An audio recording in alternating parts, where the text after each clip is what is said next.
Bom dia a todos, obrigado Natália, bem-vindos à teleconferência de resultados do segundo trimestre de 2019. Além dos colegas citados pela Natália, demais membros da diretoria e outros colegas aqui da Paranapanema presentes aqui conosco, eu vou fazer uma rápida abertura com alguns comentários. A ideia depois é passar a palavra para o André comentar aspectos financeiros e o Alexandre que vai fazer referências às questões operacionais do segundo TRI. E depois eu voltaria lá no final para a sessão de perguntas e respostas. Bom, o segundo TRI marca para nós aqui mais um passo na direção da recuperação da empresa, né? Os resultados contábeis e operacionais demonstram evolução em relação tanto ao primeiro TRI deste ano quanto ao mesmo trimestre do ano passado, demonstrando a correção e as iniciativas que a gente tem adotado ao longo dos últimos meses. Há muito ainda para se fazer, nós vamos entrar em alguns detalhes aqui quando o Alexandre tiver à disposição dele, mas os números demonstram que a gente está indo na boa direção, né? Eu, como comentei, vou passar a palavra então para o André, para ele percorrer aqui os números e depois para o Alexandre, e lá no final eu volto para responder alguma pergunta. Obrigado. Obrigado, Márcio. Bom dia a todos.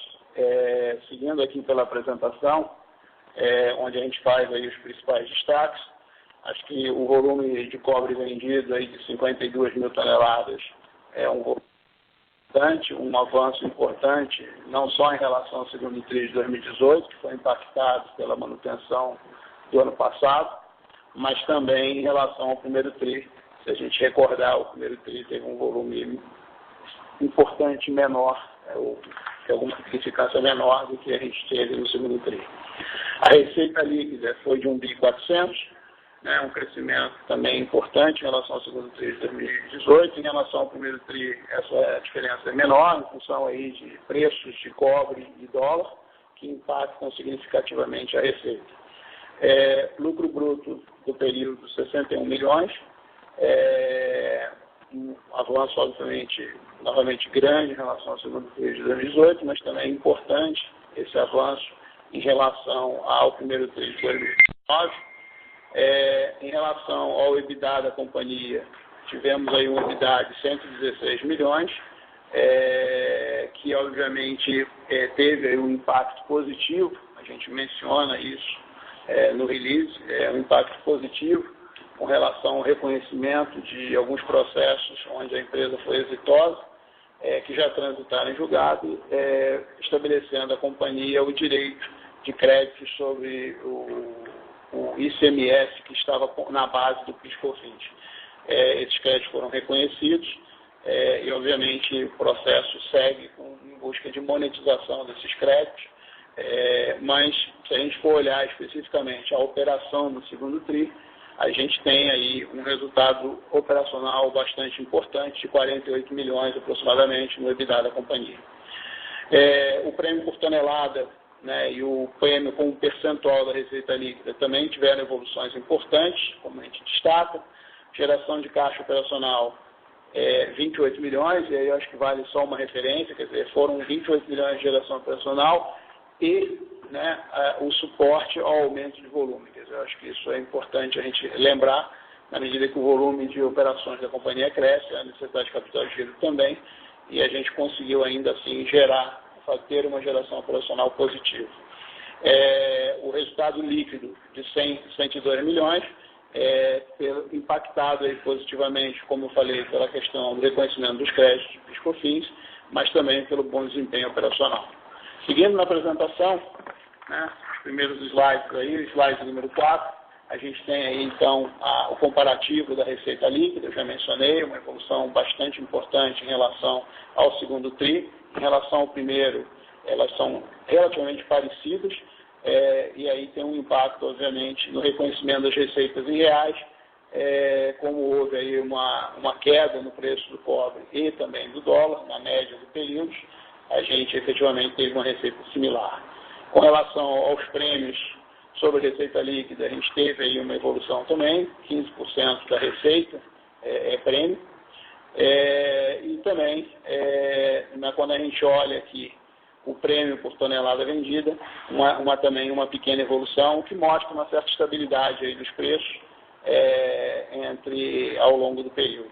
Obviamente com volatilidade, mas mostra uma certa estabilidade dos preços. Seguindo ao próximo slide, a gente tem então o lucro bruto, 61 milhões contra 16 do segundo tri de 2018, e uma margem bruta de 4,4%.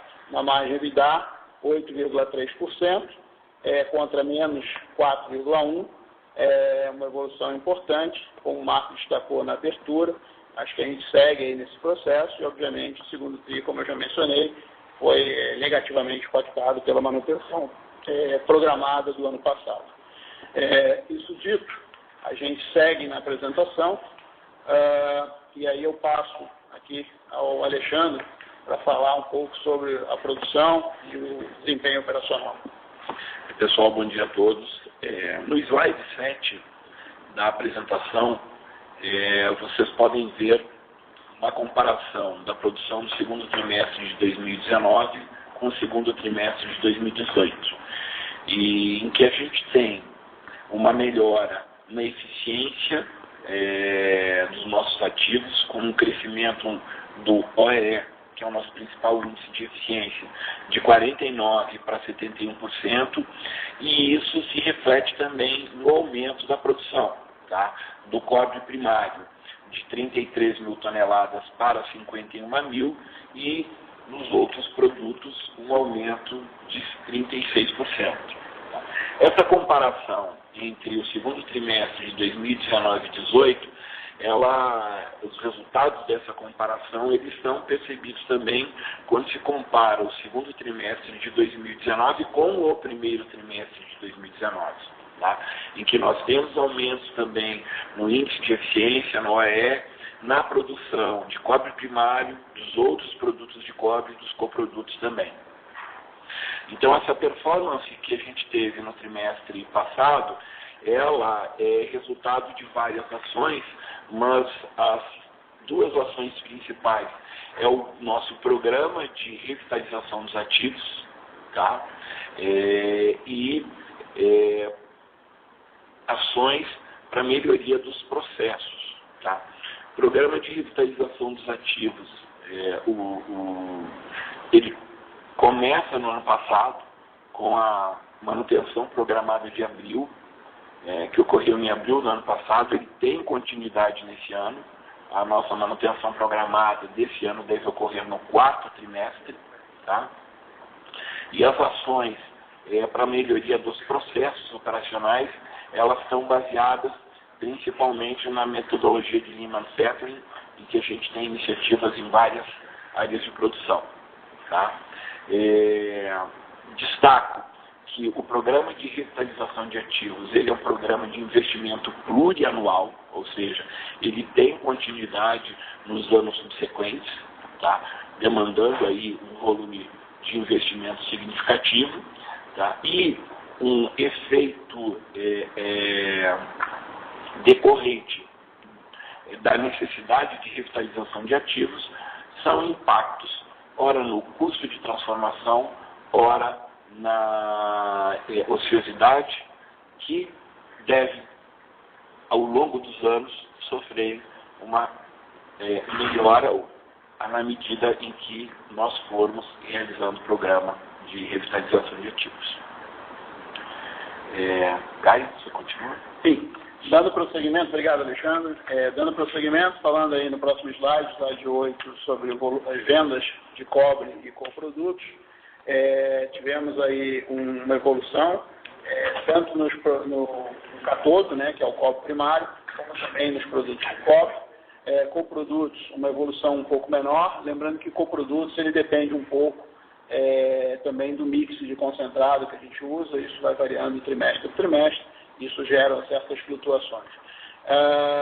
Com relação ao mix de vendas, a gente teve aí um aumento da participação dos produtos de cobre e do cobre primário e uma redução dos coprodutos proporcionalmente à receita, mas isso, obviamente, essas variações elas são muito mais impactadas pelo crescimento do volume de produtos de cobre e o próprio cátodo, do que efetivamente a variação no coprodutos, como a gente vê nos gráficos ao lado.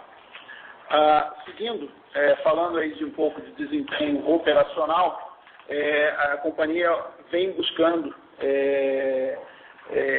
se financiar com as suas, através de ganhos de eficiência na sua operação.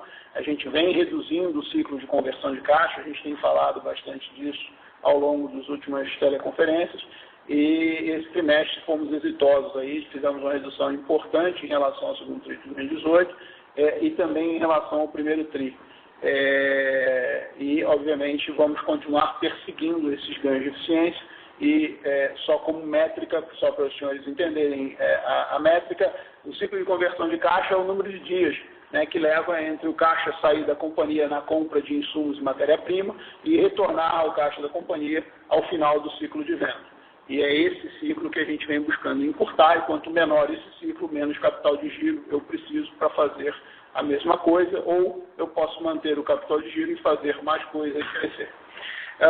Dívida líquida e alavancagem, a gente teve aí uma redução importante na alavancagem da companhia.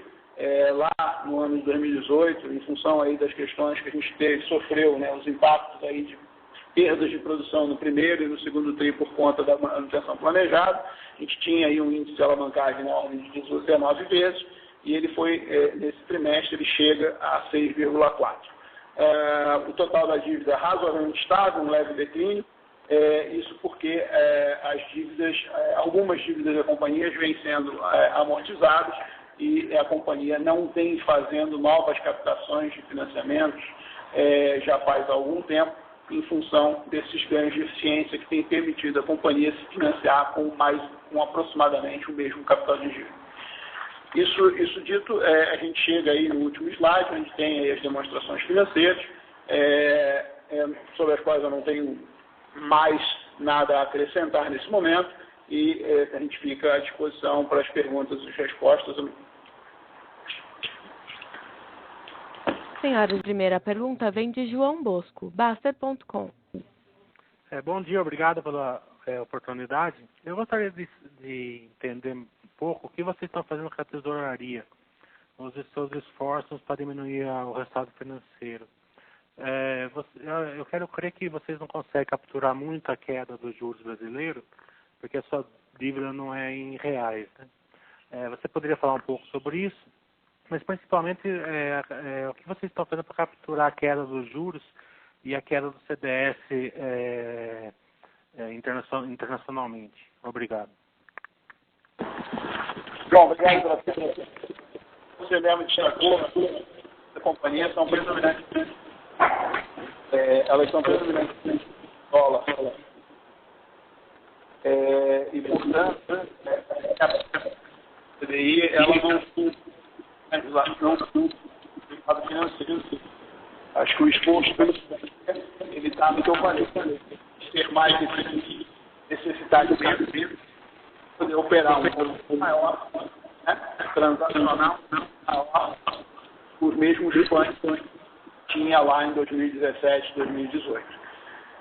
Só para complementar, como o André comentou durante a apresentação dele, desde 2015 a empresa não capta recursos novos no mercado. Então, toda a dívida que a gente tem hoje foi precificada lá na época da reestruturação financeira, para 2017, ou com contratos anteriores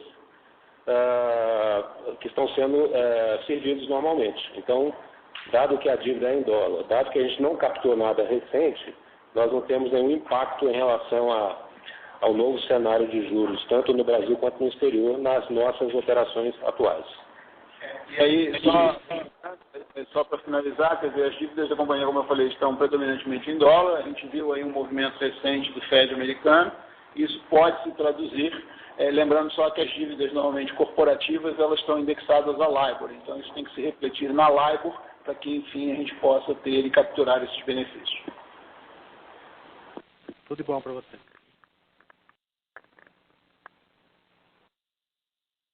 Nossa próxima pergunta vem de Paulo Silvério, Paranapanema. Alô? Olá, bom dia.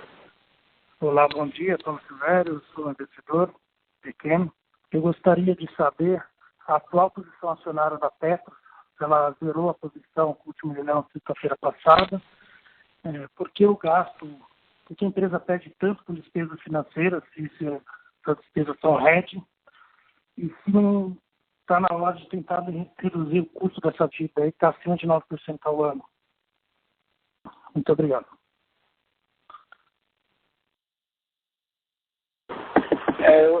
A ligação está um pouco ruim, Paulo. Eu não consegui entender alguns detalhes da tua pergunta, mas se eu entendi ela corretamente, você está querendo saber com relação ao custo da dívida.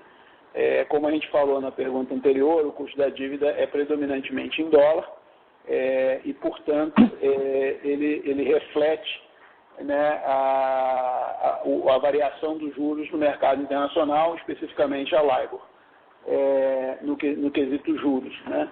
É importante dizer o seguinte: dentro dos resultados financeiros, além dos juros, né, existem outras despesas, por exemplo, com variação cambial, que são itens eventualmente até não monetários, porque elas se referem ao total da dívida da companhia, que é uma dívida que vai ser paga ao longo do tempo. Então, eles têm um impacto agora, mas ele é não monetário, não gera saída de caixa da companhia, porque essa dívida não está sendo paga nesse momento, ela vai ser paga no momento futuro, e esse momento futuro, que essa dívida está em dólar, a empresa terá receitas também predominantemente denominadas em dólares, que estará na mesma moeda dessa dívida. Portanto, existe um hedge econômico, né, mas que para efeito de contabilidade, a gente só faz o ajuste em relação à dívida que está no balanço e não sobre as receitas futuras que ainda virão. Ok, e a posição acionária da Petros, eu gostaria de saber se ela foi zerada no último leilão de sexta-feira passada. A gente só tem informação da Bolsa com 3 dias de defasagem. Se eu não me engano, sim, mas eu teria que dar uma olhada na última posição, porque eu sei que houve uma transação grande no mercado, no dia 26, mas eu precisava ver melhor. Eu sei quem comprou, a gente inclusive informou o mercado nisso, mas a venda, o vendedor não precisava indicar, mas a gente precisa ver a variação. Acredito que tenha sido a Petros, sim. Ok, muito obrigado pela resposta. Nada. Nossa próxima pergunta vem de Felipe Oliveira, pessoa física. Bom dia para todos. Eu queria ter uma dúvida com relação às paradas. Quantas paradas teve nesse trimestre? Porque nos anteriores sempre mostravam a quantidade de parada não programada nas apresentações. Eu não vi, né? E também com relação à dívida, eu tenho uma dúvida sobre se vai ter aumento de capital para poder dar uma diminuída nessa relação de dívida líquida sobre EBITDA, né? E é isso. E tenho mais uma dúvida com relação a por que a Paranapanema compra minério no Chile e no Peru.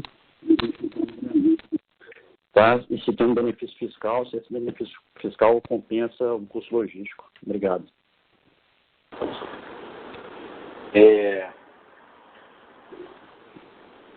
Alexandre Moura que está falando, eu vou falar no primeiro momento, sobre as manutenções nas nossas instalações. Tá? Qual é o cenário, qual é a abordagem nossa de manutenção? Tá? Falando principalmente das instalações de Exasa, no estado da Bahia, nós temos todo mês, de 1 a 2 dias, de manutenções programadas. Tá? Então, o nosso programa de produção já considera essas paralisações programadas. E, além disso, nós temos no ano uma manutenção de longa duração. Tá? No ano passado, essa manutenção foi em abril, com cerca de 30 dias. Nesse ano, essa manutenção será no 4º trimestre, com cerca de 20 dias. Tá? Além das manutenções programadas, nós temos algumas intercorrências, né, de manutenções não programadas ou corretivas. No primeiro trimestre desse ano, nós tivemos uma quantidade bastante significativa dessas paradas, elas totalizaram aí 15 dias, tá? No segundo trimestre houve uma redução significativa disso, resultado, inclusive, das intervenções que a gente fez no primeiro trimestre, tá? E a expectativa nossa é manter a performance atual até a parada do quarto trimestre, tá? A segunda parte da pergunta, se eu não me engano, é relativa à originação do concentrado de cobre. Nós temos hoje cerca de 85% do nosso concentrado importado do Peru e do Chile. 15% vem de um fornecedor local que está lá no mesmo estado onde nós temos a nossa operação metalúrgica. As alternativas de aumentar o fornecimento dentro do país, por hora, não se revelam promissoras por questões tributárias. Pode ser que no futuro próximo, numa eventual reforma, esse tema tenha que ser revisitado, mas a realidade é que hoje a gente tem que trazer 85% dessa carga de navio do Chile e do Peru. Nós temos aí um programa de diversificação de origem que deverá fruir, deverá ter resultado já para o ano de 2020 para reduzir o volume de carga do Peru e do Chile e aumentar origens alternativas. Tá? Então, é mais ou menos assim que funciona hoje. Então, o benefício fiscal é o que? É drawback, que vale a pena fazer essa operação? Só para ficar claro, Felipe, não é um benefício fiscal. Na verdade, se eu comprar original concentrado em qualquer estado diferente da Bahia, esse concentrado chega para mim com uma carga tributária de ICMS da ordem de 12%. Isso é muito mais caro do que qualquer custo logístico. Aproveitando a oportunidade, quando você compara o custo logístico do Peru e do Chile para trazer o concentrado para a Bahia versus os custos logísticos locais, dada as questões de infraestrutura que a gente tem no nosso país, essa diferença ela é muito marginal, tá? Entendi. Só uma última pergunta é sobre a dívida. Ela afeta bastante o resultado da empresa. Você tem uma perspectiva de fazer aumento de capital para poder pouco essa dívida? Existe isso dentro do radar aí de vocês? Não há nada no radar. No momento, esse tema é volta e meia discutido, mas nós não temos nenhuma programação nessa direção. Se a pauta mudar, isso será amplamente divulgado ao mercado. Ok, obrigado.